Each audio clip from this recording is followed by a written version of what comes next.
I want to talk about VidCon. All right? Because everybody has told my story from VidCon except for me, okay? So let me tell you guys the long story of how I almost got stranded in LA and almost had to restart my entire life as a homeless bum living in the streets of LA, trying to return to my former glory, living as a new man. So, Saturday rolls around. Was it Saturday or Friday? It might have been Friday. All right, I'm gonna say it was Friday, the first day. I'm pretty sure it's the first day. So I wake up, I'm doing my thing, I'm getting ready for the day or something like that.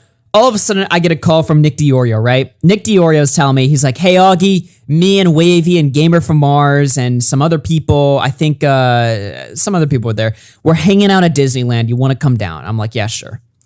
So I get in my car because I drove there, so I have my car. I get into my car and I drive to Disneyland, which is like 5 minutes from my hotel.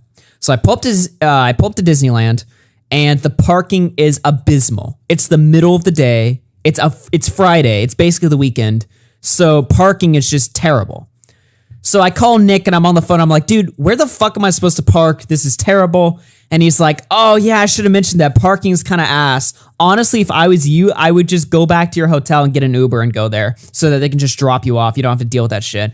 I'm like, yeah, that kind of makes sense to me. It's only 5 minutes away. I'll be there in like 15 or something, right? So I drive back to my hotel. I get an Uber. I get in the Uber. And while I'm in the Uber, Nick calls me again.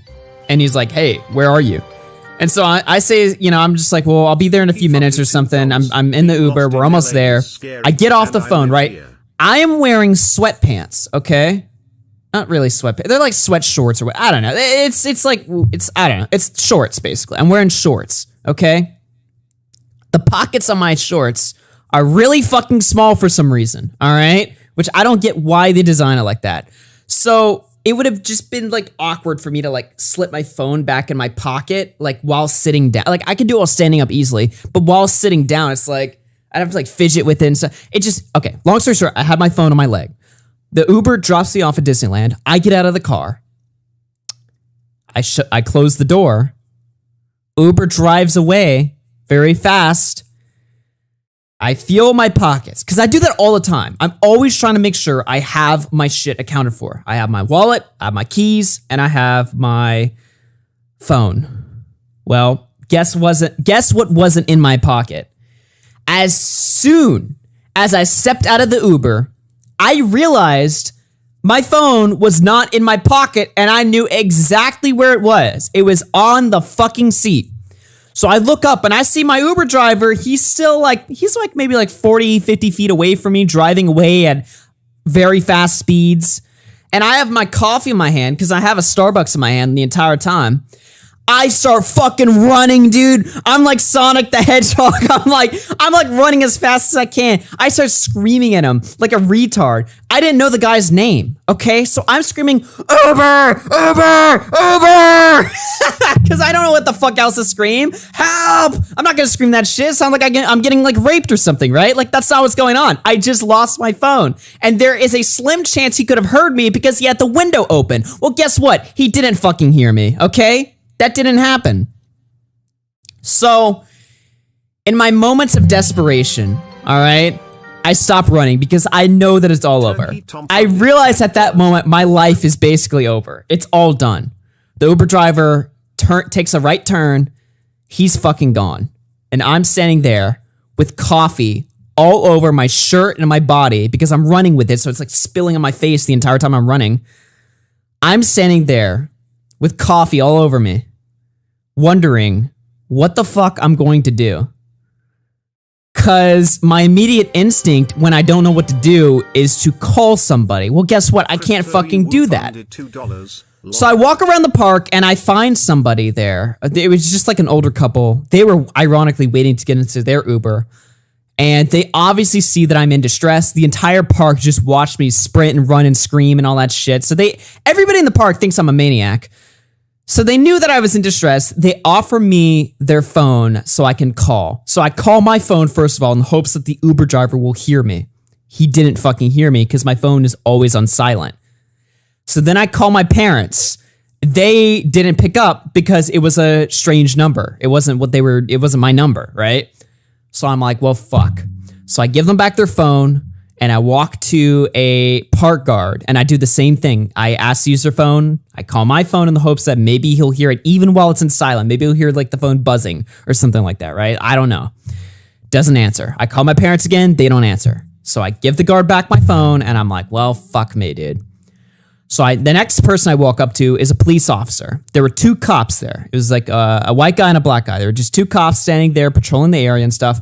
I walk up to them, I explain what happened, and I tell them I need a ride back to my hotel because I have my computer there. So maybe I can get on my computer and access my Uber account, figure out who the driver was, and contact him to let him know that my phone is in his car and I need it so I can arrange something like that, right? So the cops listen to me, and one of them agrees to give me a ride back to my hotel. Luckily for me, and this is an important part, right? I had the address of the hotel memorized. And I didn't even know I had it memorized. I just remembered it. And I'm shit at memorizing things. So had I not had that address memorized, I would be even more fucked. I'd probably be dead. So they agree to give me a ride back to my hotel in the squad car. So for a second there, even in my distress, I'm sitting there like, you know, this is kind of Chad, right? I'm sitting here in the squad car, driving home, you know, on the front seat, you know, fucking looking at all these plebs, all these homos, all these bums in the... Sorry, homos. I meant to say hobos. Well, I mean, we're in LA. Probably homos too, all right? Not that there's anything wrong with that, okay? You know, I'm in the front of the squad car, and I'm having a good time, right? Yeah, very hobophobic. Oh my God, yeah, chat really liked that one. Anyway, so I get back to my hotel. I plug in my computer. I plug my monitor. I log into my computer. I'm fucked. There's no internet. So I go to the front desk. Luckily, they have internet. Okay. I didn't know the hotel had internet. So I get my internet card. I log into the internet. The internet is dog shit, but hey, at least it works. I log into my Uber account. I sign into my password. I need two-factor authentication. I don't have my phone. I can't do that. So my one moment of hope crushed. So now I'm like, okay, this is interesting. What do I do now? So first of all, I sent a tweet on Twitter because I'm sure 10,000 people are calling me, wondering where the fuck I am. So I sent out a tweet on Twitter. Then I hop into Nick's DMs and Tom's DMs. And Nick immediately posts my DMs publicly on Twitter to shit on me. And it gets 2,000 likes. And I'm like, well, okay, fuck my ass. Okay. So I can't log into my Uber account. My friends aren't helping me. They're shitting on me. So I'm really screwed now. So I start Googling what to do if you lose your phone in Uber. They have a helpline. Uber allows you to sign into your account in a very limited state, where it allows you to contact your driver if you've lost something in the car, which is exactly what I need. So I'm like, okay, well, thank God. So I call the Uber driver through my Google phone number on my computer. Luckily, I had a Google phone number and I know how to use that, because if I hadn't, I would have been fucked as well. So I call him from my Google phone number, no response. I call him again, no response. I call him a third time, no response. I call him a fourth time, no response. So I call my parents, right? Finally, they pick up, and my mom is looking up my phone's location on Find My iPhone, and she sees that it's in somebody's house. Or sorry, it's in somebody's car that's parked next to somebody's house. So we figure that it's the Uber driver's house, and the Uber driver is off duty right now, and he's probably like, I don't know, doing shit in his house, sleeping or something like that. So my phone is in his car that's parked outside of his house.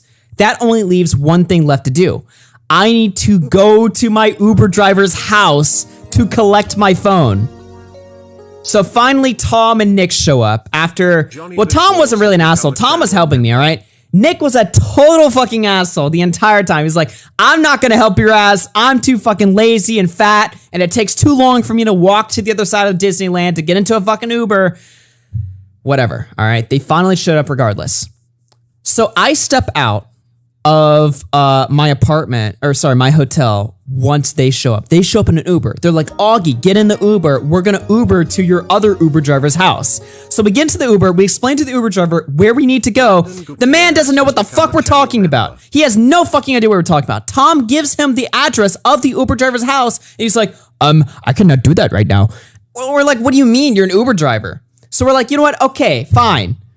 You know what? Fine, Uber driver. Have it your way. So we get out of his car, and then we get into my own fucking car that was right next to the Uber driver's car. The Uber driver, all credit to him, probably thought we were fucking insane to get out of his Uber and then to get into our own fucking car. Why were we getting into an Uber in the first place? We had our own car. What the fuck? But you know what?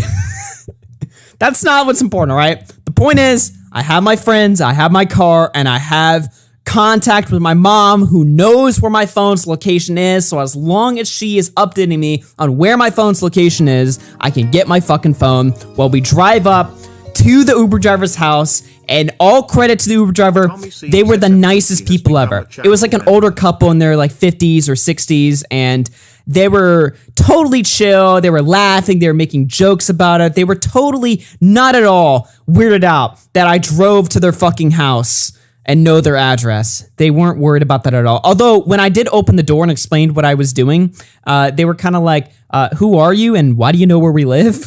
But after I explained it, they were like, oh, okay.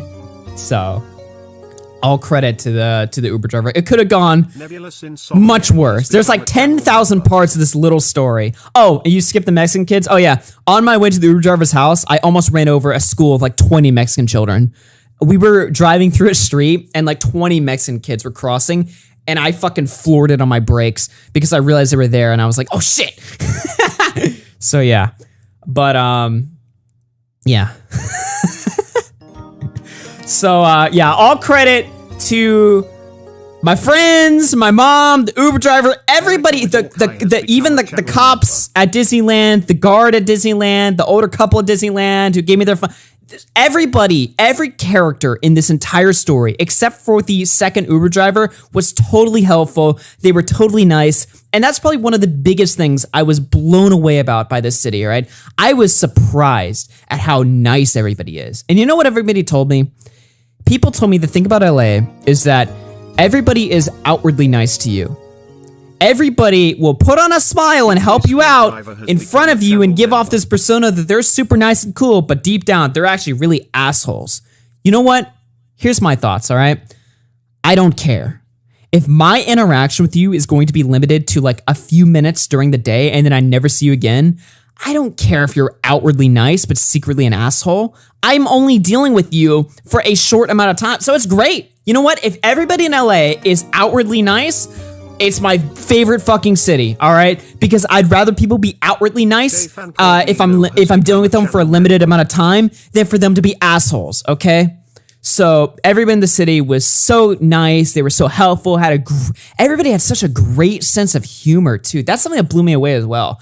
It totally was not what I expected at all. I expected LA to be a shithole where everybody's an asshole and it's just terrible. And I'm sure there's parts that are just exactly like that. But in Anaheim in particular, I was not displeased by anybody I met there. Everybody, it was to a point where I would drive up to a gas station, right? And I would gas up. And the guy next to me would start like having this friendly conversation with me and, you know, shit on Biden and the gas prices and stuff. And I'd be like, hell yeah, dude, that's one thing I can totally relate to and agree on. You know, it's just little stuff like that. I'm a big fan of stuff like that. It seems like there's a big sense of community, and I like that, all right?